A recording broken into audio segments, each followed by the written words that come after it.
안녕하세요. 10월 11일 신나는 금요일 시작하겠습니다. 금요일 밤에 백악관에서 트럼프가 중공 측 협상 대표인 류호와 만날 거다 이런 트윗을 날렸죠. 이게 또 협상 돌파구에 대한 기대가 형성되면서 다시 위로 올렸습니다. 다우가 150포인트 0.57%, 나스닥 0.65%, 반도체 지수 0.97% 올라갔습니다. 미국 국채 수익률 이틀째 급등했고요. 그래서 10년물 1.668%, 2년물 1.54%입니다. 10월 말에 기준금리 인하 확률은 81%로 살짝 내려가 있습니다. 네. 미 국채 수익률 모습을 보면요. 한 달 전보다 많이 플랫하게 됐다는 거 확인할 수 있습니다. 달러 지수는 98.4로 살짝 내렸고요. 근데 원 달러가 밤에 1190원으로 비교적 크게 하락을 했네요. 원엔 11.03, 위안 달러 7.11입니다. 유가는 WTI 53.6불, 브렌트 59.3불로 좀 많이 올랐습니다. 기사부터 한번 보시죠. 오펙이 12월 미팅에서 추가로 생산 컷 이번에는 반드시 할 거다 이런 취지의 보도입니다. 아마 이것 때문에 좀 오른 것 같은데요. 아래에서 자세히 보겠습니다. 데이터 정리합니다. 일본 9월 기업 상품 가격 지수 연율 1.1% 감소입니다. 이거 6개월째 지금 감소 추세이고요. 마이너스 행진은 4개월째입니다. 독일 8월 수출 전월 대비 1.8% 감소입니다. 프랑스 8월 산업 생산 전월 대비 0.9% 감소입니다. 영국 8월 제조업 생산 전월 대비 0.7% 감소, 연율 1.7% 감소세입니다. 그래프 한번 보시기 바랍니다. 브라질 8월 소매 판매 전월 대비 0.1% 증가했고요. 연율 1.3% 증가로 현저히 둔화된 모습입니다. 미국 근원 소비자 물가 지수 이거 코어 컨슈머 프라이스 인덱스입니다. 여기서 코어라는 거는요, 식품과 에너지 가격 제외한 것입니다. 이 값이 9월은 전월비 0.1% 상승, 연율 2.4% 상승입니다. 일반 소비자 물가 지수는 연율 1.7% 상승입니다. 이거 구별할 점은요, 패드가 인플레 지표로 삼고 있는 코어 퍼스널 컨섬션 프라이스 인덱스하고는 다른 값입니다. 이 값은 최근치가 1.8%입니다. 신규 실업수당 청구 건수 210K인데요. 예상보다 5,000명 감소한 것입니다. 오펙이 생산량을 지금 컷을 하겠다. 12월 달에 이렇게 지금 보도상으로는 맹세했다는 거 아닙니까? 강하게 표현한 거죠. 이렇게 생산량을 컷하면은 과연 오펙의 미래가 밝아질까요? 예? 미래가 탄탄하게 열릴까요? 지난번 월드 에너지 포럼에서 그때 추가 생산 컷 하려고 시도를 했는데 오펙 플러스에서 그때 합의 실패한 거죠. 그래서 이제 12월로 연기가 된 겁니다. 근데 지금 사우디 석유 시설이 이렇게 테러를 받아갖고 사우디 공급량이 지금 반으로 뚝 떨어졌다고 하는데도 불구하고 유가는 오르질 않습니다, 도대체. 어저께 지금 52불설로 다시 WTI 기준으로 거의 석유시설 부서지기 전보다 더 많이 내려갔다는 거 아닙니까? 자, 이렇게 되니까 다시 한번 오펙에서 12월 추가 감산을 추진을 하는 것 같습니다. 그래서 내년도 공급량 더 줄이도록 이게 이제 반드시 관철할 거다 이런 취지로 이제 보도가 나오고 있습니다. 이게 추가로 감축한다는 건데 한마디로 그래서 유가는 좀 오른 것 같죠. 그런데 문제는 이겁니다. 제가 생각하는 문제 제기는 이겁니다. 감축하면은 오펙의 밝은 미래가 보장이 됩니까? 한마디로 저는 노라고 봅니다. 오펙이 감축을 해도요, 글로벌 공급량은 줄지를 않습니다.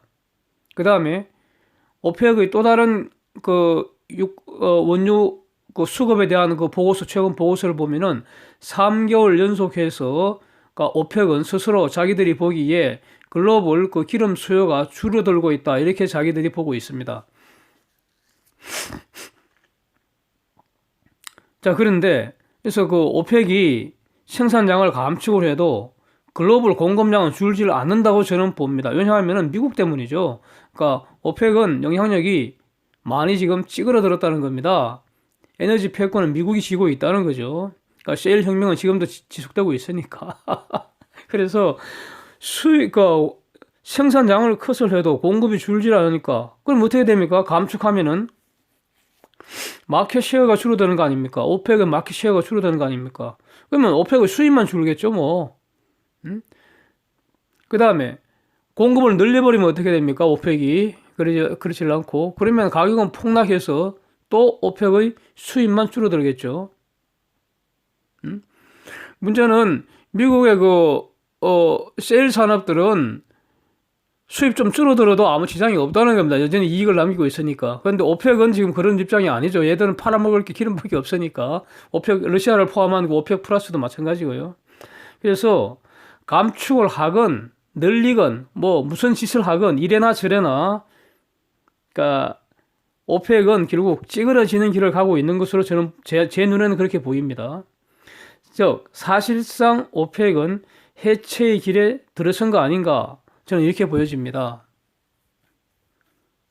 각자 도생하게 되겠죠. 트럼프 트윗은 물음표다 이런 생각이 듭니다. 그러니까 트럼프 트윗 한번 보십시오. 재밌습니다. 아주 재밌습니다. 저는 트럼프 이분 여러 가지 지금 평가가 거기서 그거로 갈리는데 이 트윗 보면은 참 재미있습니다. 저는 어쨌든 아주 간결하고요. 많은 것을 포함하고 있습니다. 간결한데 많은 것을 포함하고 있습니다. 제가 트윗 내용을 이렇게 재미있게 다시 한번 의역을 해봤는데요. 중공재들은 합의가 고파서 워싱턴까지 왔는데 나는 합의가 고플까? 이러고 있습니다. 합의라는 게 making a deal, 딜을 해야 되는데 주고받아야 되는데 합의를 위해서 협상을 하는데 협상한다고 합의가 되는 거는 아니잖아요. 돈 벌려고 일을 하는데 일을 한다고 해서 반드시 돈을 버는 것도 아니잖아요. 이번 주 월요일, 화요일 이틀간 차관급 회담에서는 아무것도 진전된 것이 없다는 거 아닙니까? 중공 측은 말이죠. 그러니까 지재권 보호하는 거는 제가 한 사나흘 전에도 이미 말씀드렸습니다만은 지재권 보호하는 거 그 자체는 중공화에게도 아주 절실한 문제입니다. 그런데 지금 미국에서는 지재권 관련해서는 두 가지 이슈가 있죠. 지재권 보호를 강화하는 문제가 하나 있고 기술 강제 이전을 막는 게 또 하나 있죠. 기술 강제 이전이 바로 한마디로 강탈한다는 거 아닙니까? 근데 중공 측은 이 지재권 보호를 강화하는 데는 좀 진전된 태도를 보이지만 기술 강제 이전에는 여전히 아주 강력히 반대하는 거죠. 그 다음에 국가 보조금이나 경제정책, 산업정책 이런 것들은 아예 그 테이블에서 치워버렸다는 겁니다. 안고 없는 찐빵을 들고 왔다는 거 아닙니까? 아무도 이것 때문에 미국이 하이크 비전 등 중공 28개 기업들, 기관들, 엔티티 리스트 올려버리고 비자 제한 조치 취한 거 아닌가? 이렇게도 보여지고요. 자세한 속 사정은 아무도 모릅니다. 알 수도 없고요. 알 필요도 없고요. 드러난 팩트가 중요하니까. 근데 이에 반발해서 중공이 금요일 밤에 귀국한다고 했다가 더 나아가서 목요일 밤에 귀국한다는 소식까지 이렇게 막 어지럽게 난무를 했었죠. 다 사우스 차이나 모닝 포스트에 보도된 내용들입니다. 그래서 합의의 기대는 사라진 것 같더니 트럼프 트윗이 금요일 밤에 밤이 아니고 금요일 날 류호를 백악관에서 만난다는 거니까 최소한 목요일 돌아가지는 않을 것 같다 이거 아닙니까? 그 다음에 금요일 귀국할지 말지 이것도 미지수죠. 금요일 날 귀국할 수도 있고요. 트럼프 만나고 나서 갈 수도 있잖아요. 갈 수도 있고 안 갈 수도 있다는 거 아닙니까? 그래서 류호하고 그 트럼프가 백악관에서 미팅이 잘 풀리면 같이 밥도 먹고요. 하룻밤 더 자고 토요일 귀국할 수도 있고 원래 일정이 토요일 귀국이었죠. 근데 백악관 미팅이 잘 안 되면 그러면 웃으면서 사진이나 찍고 금요일 날 바로 귀국할 수도 있는 거죠. 그래서 어떤 보도는 백악관 미팅에서 스몰 딜 합의 가능성도 있다 뭐 이렇게 얘기를 하는데 글쎄요. 뭐 기자의 희망사항이 아닌지 매우 의문입니다. 중공 측 의사가 진위가 뭔지 이거를 미국의 대표단인 머누신이나 라이트 하이즈를 통해서 보고를 받을 수도 있고요. 트럼프가 아니면은 트럼프가 직접 페이스 투 페이스로 눈을 맞추면서 확인하고 싶기도 하겠죠. 하여튼 트럼프 매우 집요하게 또 열심히 일을 하고 있는 것 같습니다. 예. 그 다음에 NYT가 보도한 거를 로이터가 이제 전제를 한 것 같은데요. 미국 기업들이 화웨이와 거래 허가 신청을 한 지 지금 몇 달이 지났습니다. 그죠? 그래서, 곧 결정이 난다라고 제가 이 시간에 이렇게, 소개해 드린 것도 한 2달 지난 것 같습니다. 감감무소식이었습니다. 이 거래 허가 신청. 그런데 이게 곧 결정될 거다. 이런 소식이 다시 나왔습니다. 근데 특별한 것은 전혀 아니죠. 원래 엔티티 리스트에 등재를 하고 거래 금지, 원칙적으로 완전히 금지시키는 이런 제도 그 자체가 거래를 하고 싶으면 끈끈이 사진에 허가 신청하라는 거 아닙니까? 그래서 허가 받고 거래하라는 거거든요.